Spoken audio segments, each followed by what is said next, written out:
Triumph of Coventry gave Britain disc brakes before Jaguar, fuel injection before Ferrari sold it to the masses, and a 16-valve engine a full decade before BMW. 314,000 Spitfires, 83,000 TR6s exported to America. More engineering firsts than any sports car maker on the island. And British Leyland killed it. Then the decisions began. A government merger, a factory in Liverpool that couldn't build the cars. By October 1981, the last Triumph rolled off the line. The workers signed it. Nobody from management came. This is how Britain buried its greatest sports car. Chapter 1. The Engineers from Coventry. The story begins, as so many British industrial stories do, with someone who was not British at all. Siegfried Bettmann was born in Nuremberg in 1885 and moved to London to import bicycles. He registered the trade name Triumph the following year. His partner Moritz Schulte was also German.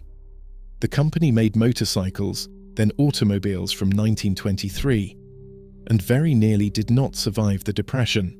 What remained was bought by the Standard Motor Company of Coventry after the Second World War, and production moved to the Canley Works on the outskirts of the city. In the early 1950s, Standard Triumph made a decision that would define the brand for 3 decades. Standard would carry the saloons.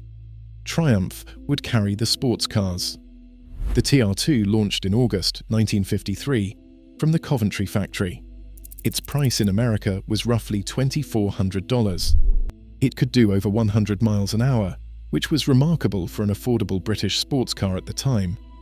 And it was built to take on MG and Austin Healey in the one market that mattered most, America.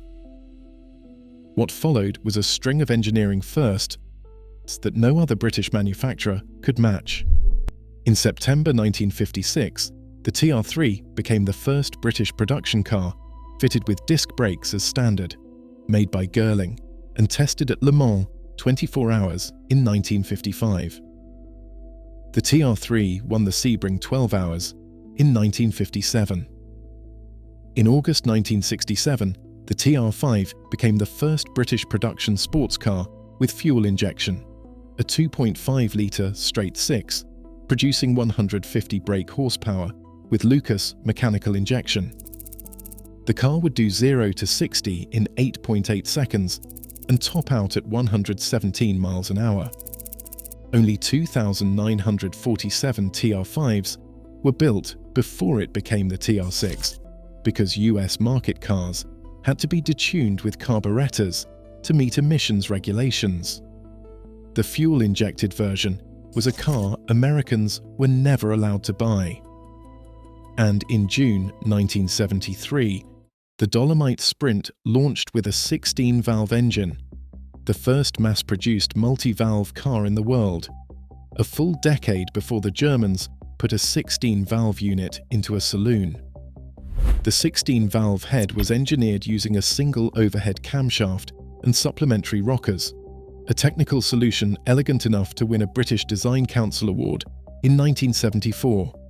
It could do 116 miles an hour. It cost £1,740. At that price, it was a credible rival to the BMW 2002. Disc brakes before Jaguar. Fuel injection before Ferrari sold it to the masses. 16 valves before BMW. These were not parlour tricks. These were production cars you could walk into a Coventry showroom and buy.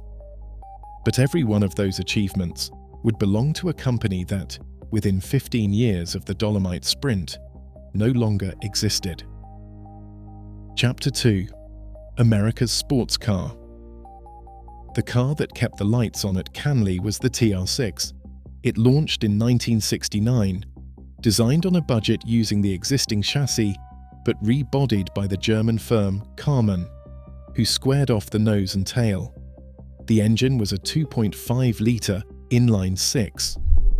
In Britain, it had fuel injection and 150 brake horsepower.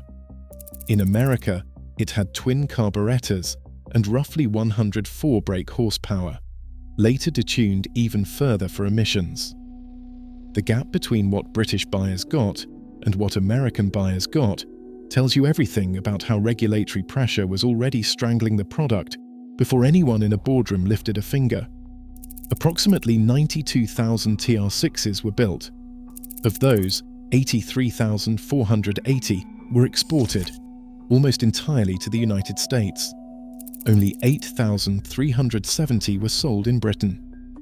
At launch, the car cost approximately $3,300 in America. The TR6 was essentially Coventry's gift to the American sports car buyer, and at the time production ended on the 20th of July 1976, it was the best-selling TR ever made. Meanwhile, the Spitfire was outselling everything else in the class, 314,332 units across 5 versions between 1962 and 1980. Only the MGB shifted more.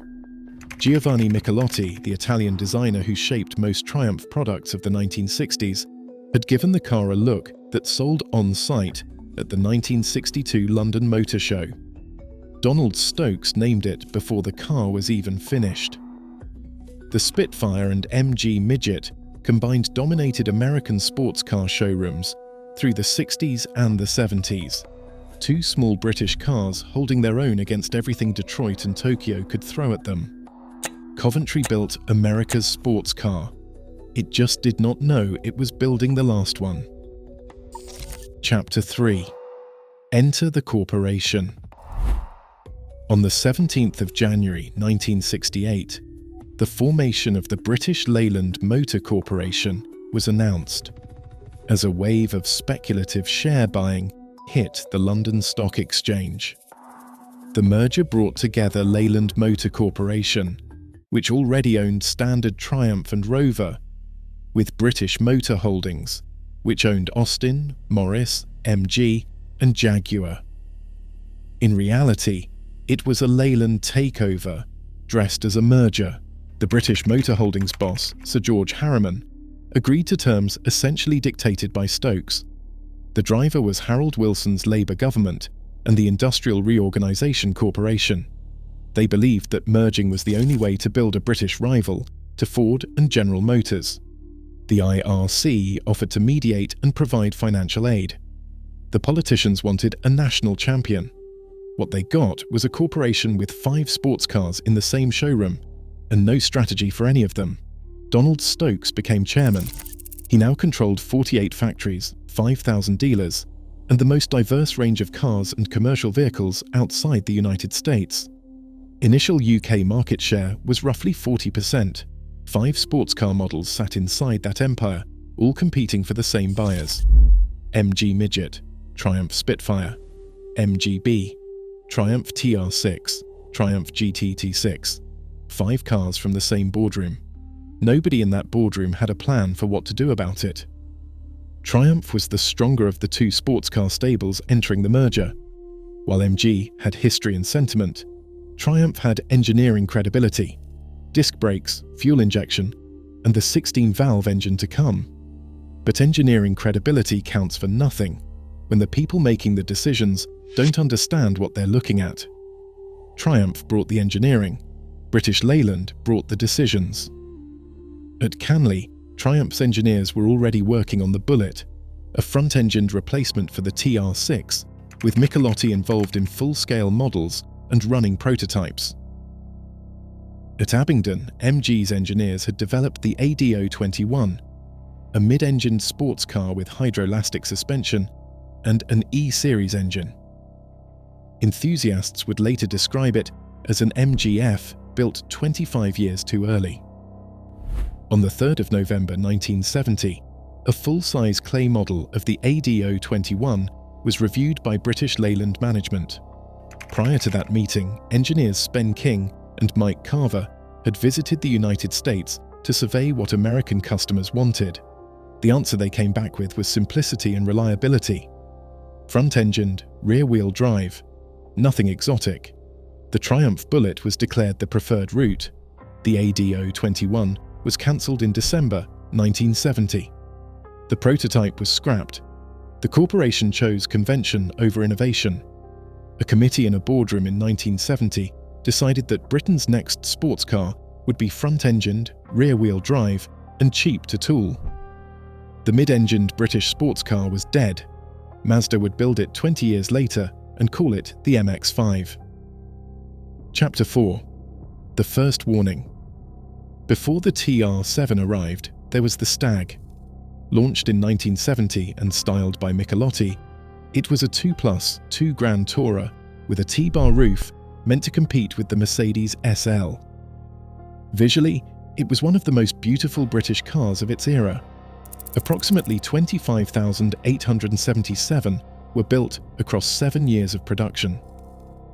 The plan had originally been to use the Rover V8, a proven ex-Buick aluminium engine already within the British Leyland family.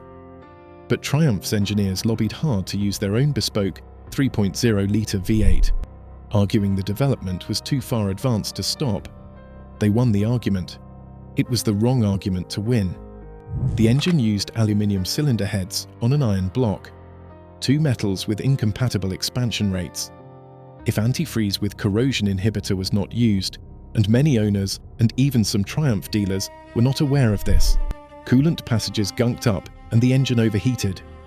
Casting sand was often not washed out of the waterways during production, causing further blockages. The single-row timing chain stretched and needed replacing every 24,000 miles, and if it broke, it destroyed valves and pistons. Main bearings were too small. The water pump sat at the top of the engine, meaning any coolant loss left it running dry. And when the cylinder bores were widened to increase displacement from 2.5 to 3.0 litres, the walls became thinner and less capable of conducting heat. The Rover V8 was sitting in the same corporate garage the entire time. Nobody in management stopped the Triumph V8 program in time. What should have been Triumph's halo car, the car to put Coventry alongside Mercedes and Porsche in American showrooms, became a cautionary tale. Time magazine later listed the 1970 Stag in its 50 worst cars of all time. Once Leyland took full control, there was no serious development done on the Stag, just cosmetic changes to try to reduce the warranty claims. The Rover V8 would eventually be put in the TR8, where it transformed the car. But that was a decade later, and by then, the brand was already on the floor. Chapter 5. 5 disasters in one car. The TR7 arrived with everything wrong at once. Start with the design. Codenamed Bullet, it was styled not by Triumph's own people, but by Harris Mann, the Austin Morris division's lead stylist, a man from the mass-market saloon division, drawing the corporation's flagship sports car. The design brief came from British Leyland employees who had spent time in the United States studying American buyer preferences. The result was a wedge shape inspired by European supercar styling, applied to a volume-priced car that British Leyland's advertising called the shape of things to come. The British motoring press called it a flying doorstop. The TR7 lost 2 cylinders from the TR6, lost 500 cubic centimeters of displacement, and lost independent rear suspension. Then the roof. British Leyland's management panicked about threatened American legislation banning open-top cars. The legislation never materialized. The tin roof coupe they launched instead sat in dealerships, while American buyers who wanted a British sports car went to Datsun. The convertible that should have launched alongside the coupe in 1975 did not arrive until years later. By then, the damage was done. Then the factory. British Leyland chose to build the TR7 at Speke, near Liverpool, a plant already notorious for chronic absenteeism, poor productivity, and militant shop stewards. Political pressure to maintain employment in Merseyside is the most commonly cited reason. Nobody has ever offered a good one. The normal process of final testing and honing was dropped to get the car to American dealers as fast as possible. Then the quality. The first TR7s went down the Speke line in September 1974. The car launched in the United States in January 1975. British buyers did not even see it until May 1976, because United States demand had to be served first. Quality from Speak was catastrophic. Customers reported mismatched panels, unreliable electrics, poorly fitted interiors. Dealers in Birmingham were reportedly discounting brand new TR7s to £2,750 by 1977. Fire sale prices for a car that was supposed to be the future of British sports motoring. In August 1973, imported cars were taking a record 32% market share. 62,000 of those imports were Japanese. British Leyland boss Lord Stokes called publicly for bans on foreign cars. Japanese manufacturers responded by noting that Stokes rarely quotes facts, but confines himself to sweeping statements. The contrast between what British Leyland was producing at Speak and what Toyota and Datsun were shipping from Japan was becoming impossible for anyone to ignore. Then the strike. On the 1st of November 1977, the day Michael Edwards became British Leyland chairman, approximately 1,500 workers at Triumph Speak walked out hours after returning from a previous dispute. The strike centred on management plans to introduce new manning scales. A 17-week stoppage paralysed production. And here is the detail that tells you everything about how far gone the TR7 already was. Parliamentary records from March 1978 reveal that even after a full-month strike with 0 cars produced, there were still 2,263 unsold TR7s sitting in showrooms across Britain. Management admitted in Hansard that if Speak had produced every car asked of it, the plant would still have been closed. Market resistance was that severe. Edwards closed Speak in May 1978. It made national news. Unemployment in the area reached 40% by 1980, after a Lucas components factory and body pressing plant also closed. The closure killed the Triumph Lynx, a planned 5V8 powered 4-seater coupe meant to replace the Stag. The tooling had been purchased, the cars were designed. They never got built. TR7 production moved to Canley in October 1978, with a 9-month gap in production during the transfer. Then, Canley was scheduled for closure too. Production moved again to Solihull, a Rover plant. The TR7 is the only car in history to be built at 3 separate factories that were all subsequently closed. Chapter 6. The car that came too late. The TR8 was the car British Leyland should have built from the start. The Rover 3.5-litre V8, the engine that should have gone in the Stag a decade earlier, dropped into the TR7 body. Approximately 133 brake horsepower in United States specification, a top speed of 135 miles an hour. Road and Track magazine reviewed the TR8 convertible on its American launch in 1980 and was enthusiastic. Reviewers across the board praised it. The car that Triumph had needed for 5 years was finally here. British Leyland killed it in 1981, partway through the model year. Total production, somewhere between 2,500 and 2,800 cars. The rarest TR of them all. Buyers who wanted one scrambled to find stock. Many never got the chance. The engine that worked had arrived in a body the press had already dismissed, built at factories that were already closing, sold by a corporation that had already given up. The TR8 didn't fail. It was murdered in its cot. Chapter 7. The corporation eats itself. By the end of 1974, British Leyland was effectively bankrupt. The city banks had become very nervous about the company's future and persuaded Lord Stokes to approach Tony Benn, Secretary of State for Industry, for help. 3-way talks between Stokes, Benn and the bankers resulted in the government guaranteeing BLMC's overdraft. In 1975, the government commissioned the Ryder Report, led by Sir Don Ryder. newly appointed head of the National Enterprise Board. The report was delivered just 14 weeks after commission, described by historians as rushed almost to the point of recklessness. The recommendations were blunt. Replace the factory machinery as a matter of highest urgency. Devise a model strategy that cut the immense overlap in the company's range. Build a new test and development centre. Eradicate the industrial relations crisis. And remove Donald Stokes as chairman. The government nationalised British Leyland. £3.4 billion was injected over 13 years of public ownership, equivalent to approximately 11 billion in today's money. By the end, the shrunken successor MG Rover went bankrupt in 2005, ending mass production by UK-owned car makers. The entire arc of the bailout produced nothing that survived under British ownership. Tony Benn in 1975 was a man who believed that any rationalisation was out of the question, and that Britons would blindly buy BL cars because they were British. He opposed redundancies, supported the shop stewards, and backed a vision of worker participation that had no room in it for the question of whether anyone actually wanted the cars being produced.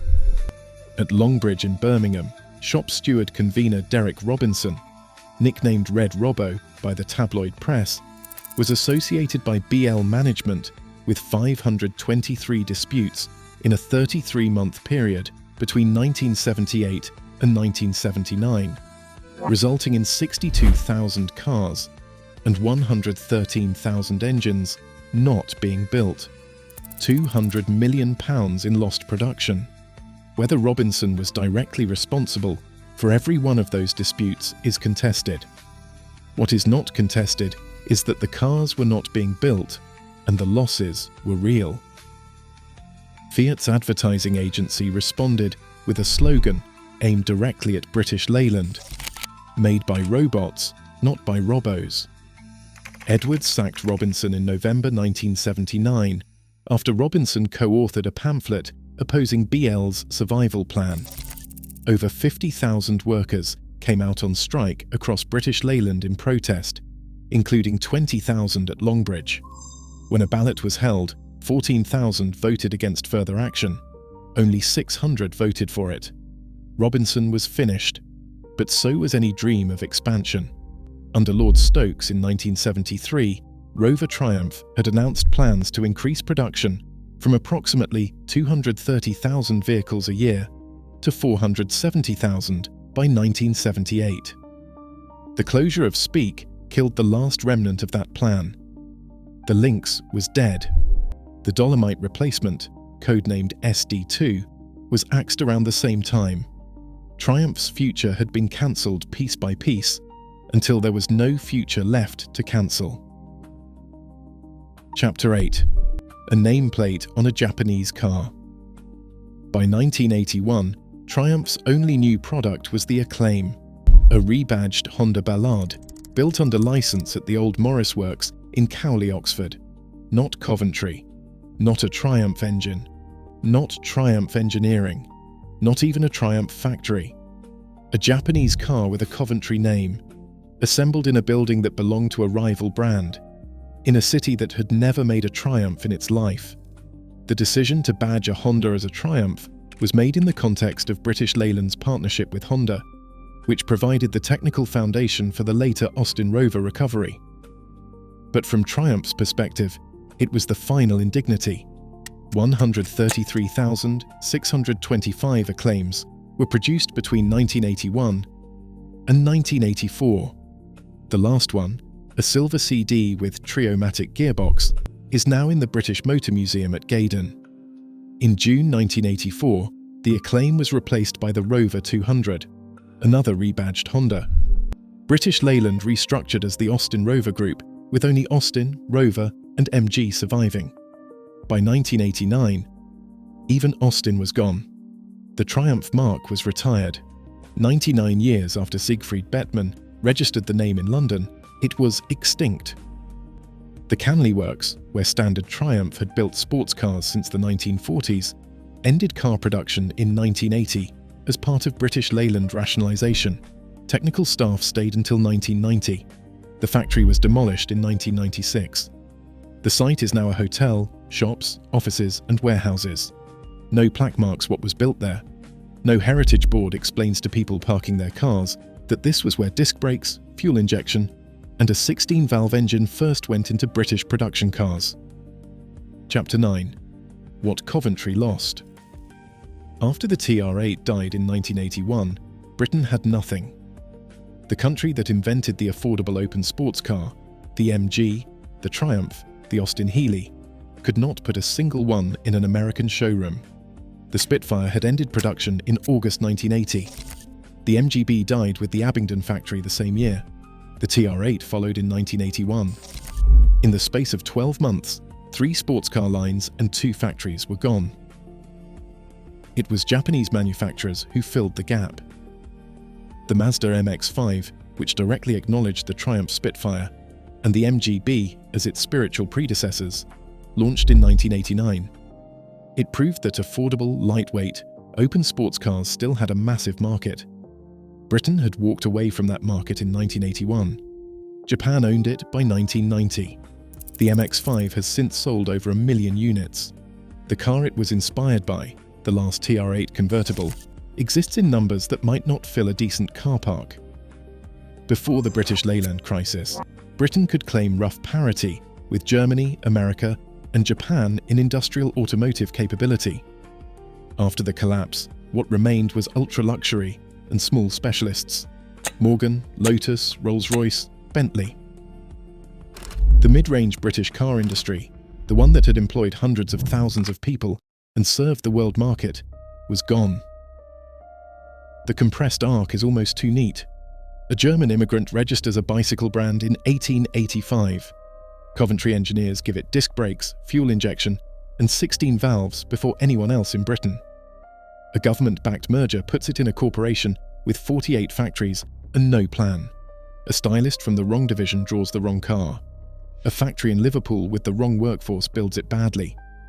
A strike proves the cars are not selling even when they are not being made. A chairman closes 3 plants. A Honda is rebadged. A name is retired. A factory is demolished. And a fire engine red TR8, the last one, sits in October 1981 at the end of the Solihull production line. The workers sign it because that is what you do when the thing you built is taken from you, and nobody from the boardroom has come to say goodbye. The name Triumph belongs to BMW now. It was acquired as part of their Rover Group purchase in 1994. A German company owns the ghost of a brand that was founded by a German, built by Coventry, sold to America, destroyed by committee, and buried under a car park where a hotel stands on the ground that once smelled of engine oil and ambition. The market that Triumph built, Japan inherited. The factory where Triumph lived, Coventry demolished. And the sports car that Britain gave the world, Britain took away from itself.